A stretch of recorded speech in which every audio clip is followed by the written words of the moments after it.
नमस्कार दोस्तों।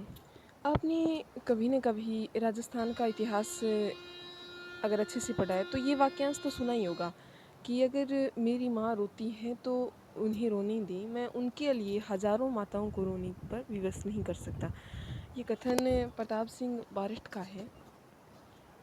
उन्हें जेल में बहुत कड़ी यातनाएँ दी जा रही थी। उस वक़्त एक अंग्रेज़ अधिकारी जो हैं वो जेलर, वो कहते हैं कि तुम्हारी माता बहुत रोती है, तुम उन्हें बहुत याद आते हो, हम तुम्हें छोड़ देंगे, तुम जो गुप्त राज़ हैं, जो चीज़ें हैं वो बता दो। तो वो कहते हैं कि एक माता के लिए मैं हज़ारों माताओं को रोने पर विवश नहीं कर सकता और वो नहीं पिघलते हैं। अ, राजस्थान के इतिहास में या फिर मुझे लगता है भारत के इतिहास में भी एक सबसे अधिक यातनाएँ किसी को मिली हैं, ऐसा कहा जाता है कि इनको 2-3 जन्मों की यातनाएँ मिली थी। एक तो सागरमल जी होपा और एक प्रताप सिंह बारठ। राजस्थान के महान क्रांतिकारी हुए हैं। इन्हें बहुत कड़ी सज़ा भी मिली, बहुत कड़ी सज़ा मिली है इन्हें। 2-2 जीवन की यातनाएँ एक साथ दी गई हैं। फिर भी ये टस से मस नहीं हुए। अपनी जो बात थी, स्वतंत्रता का जो पैगाम था, उस पर ये अडिग रहे। भगत सिंह से जब पूछा कि आपके गुरु कौन रहे हैं, तब उन्होंने नाम लिया कि सचिंद्र सान्याल।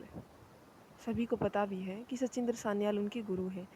बट सचिंद्र सान्याल से जब पूछा गया कि आप में जो क्रांतिकारी भावना है वो किसके माध्यम से जागृत हुई है, तब उन्होंने नाम लिया राजस्थान के प्रताप सिंह बारठ का, जो केसरी सिंह बारठ के परिवार के ही हैं। उनके भतीजे हैं प्रताप सिंह बारठ, जोरावर सिंह बारठ के भतीजे हैं और केसरी सिंह बारठ के पुत्र हैं।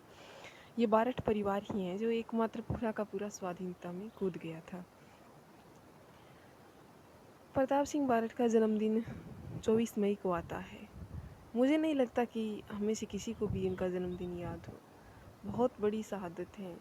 हम कुछ एक जो गिने चुने चेहरे बचपन में बता दिए गए हैं, सिखा दिए गए हैं, वहीं पढ़ते रहते हैं।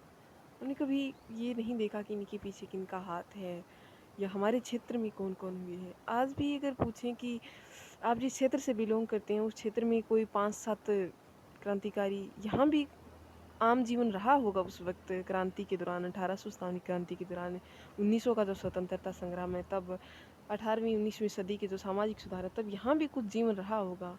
यहाँ पर सभी निष्क्रिय थे क्या? किसी ने कोई सहयोग नहीं किया, किसी ने कोई ऊंचा काम नहीं किया, परंतु हम में से किसी को भी वो चीज़ें याद नहीं हैं। 24 मई मुझे भी पहली बार पता चला था, 2-3 साल पहले ही पता चला था कि 24 मई को उनका जन्मदिन आता है और उनकी जयंती को मनाया जा रहा था और बहुत अच्छे तरीके से कहीं एक जगह मनाया जा रहा था। मैंने मोबाइल पर ही देखा था, फिर मुझे पता चला था कि 24 मई को इतने बड़े क्रांतिकारी का जन्म दिवस होता है। उनके जन्म दिवस को याद रखना, उन्हें मनाना, बच्चों में एक बहुत ही स्वाधीनता की, एक अपने काम के प्रति अटल रहने की भनक सी पैदा होती है। तो यही मेरा संदेश था कि जो अपने क्षेत्र के हुए हैं उन्हें आप याद रखा करो।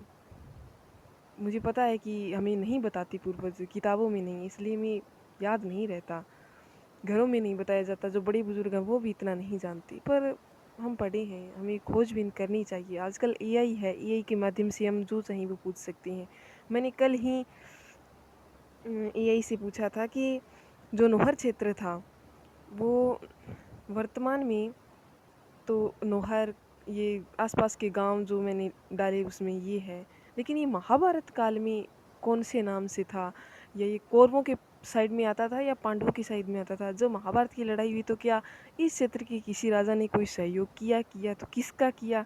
तो मुझे पता चला कि नौहर जो है ये करौता नगर नाम से था, करौता नगर नाम था और यहाँ पर एक भूरिश्रवा नाम का राजा राज करता था महाभारत काल में, और उस भूरिश्रवा ने कौरवों का सहयोग किया था और अंत में भूरिश्रवा की भी हार यानी कि मृत्यु हो भी गई थी। लेकिन जो 18 दिन युद्ध चला उसके बाद में महाभारत काल महाभारत का जो डिसीजन आया कि किसकी जीत किसकी हार, उसमें जीत तो हुई थी पांडवों की और हमारा राजा जो था करौता नगर से भूरिश्रवा, वो कौरवों की ओर से लड़ा था, उसकी हार हुई थी। लेकिन उस हार से पहले भी वो मृत्यु या जो शहीदी है उसको प्राप्त हो चुका था।